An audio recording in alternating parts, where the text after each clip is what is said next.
Ja oli hyvää päivää kaikille, se on Askri taas ja kiitos, että olette painanut minun videoni auki. Mä oon hyvin kiitollinen siitä. Eli tänään me kuvataan top 5 video Overwatch top 5 hahmot. Ja mun se eka video sanoi 5 likeä, joka on tosi mahtavaa ja 80 näyttökertaa.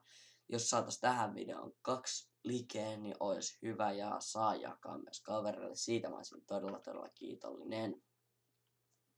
Mutta siis tervetuloa top 5 aiheeseen videon pariin. Mennään videoon.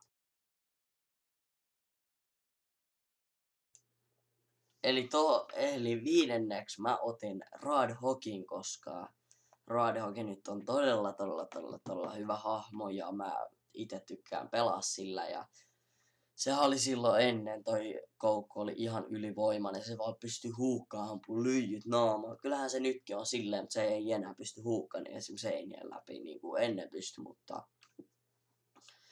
nyt se huukki on vähän paranneltu, tai siis huononnettu, nerfattu ja sitten aika iso, tai ainakin mun mielestä iso oli tää päivitys, että tuli Roadhogille 5 ammusta sen lippaaseen ja että se ampuu todella paljon nopeammin. Nyt se vaan ampuu sen mutta joo, ja sit sen toi ulti voi olla joidenkin mielestä tosi vaikea hallita, koska se työntää sua ja niitä vastustajia taaksepäin.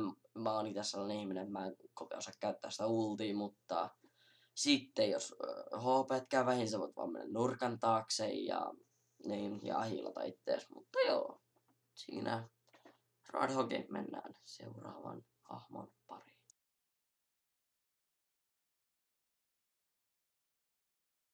Joo, eli mulla ei ole kauan aikaa höpötellä tää Hanzo läpi, mutta siis neloseksi mä laitoin Hanzon, koska Hanzo on tasapainoinen, se on tosi hyvä silloin, se pystyy kiipeillä seiniin, pääsee vaikeisiin paikkoihin.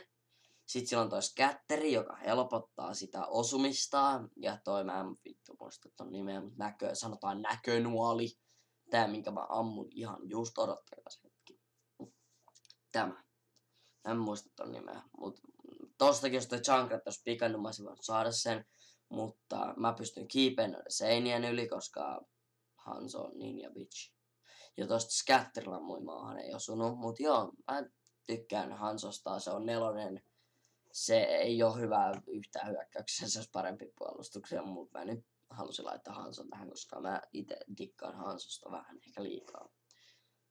Mut mä pelaan sillä jonkun verran ja joo, ei siinä on muilla sananvaltaa. Hanzo on hyvä, se on 4, kiitos.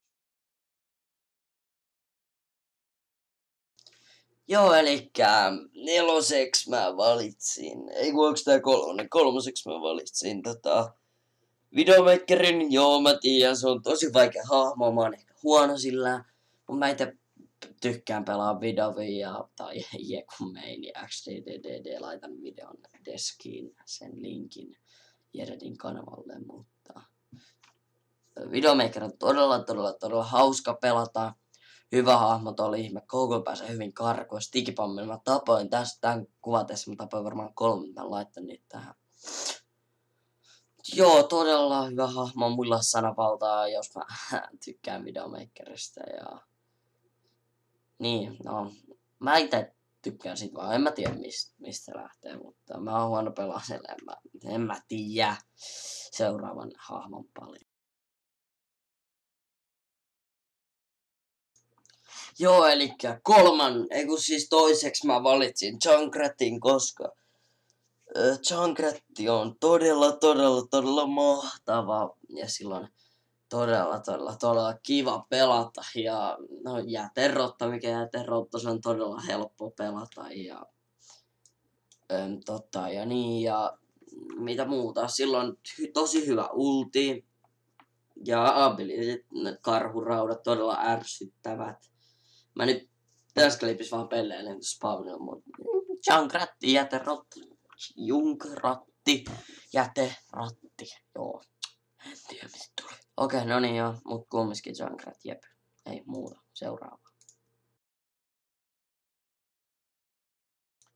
Joo, eli nyt tässä vikassa, eli ekaksi pääsi Zarya hyödyiden takia, koska se on ihan mahtava hahmo. Se ulti on tosi hyödyllinen ja sen ability, että sä pystyt ampumaan energiapalloja, sä pystyt suojaa vastustajia ittees.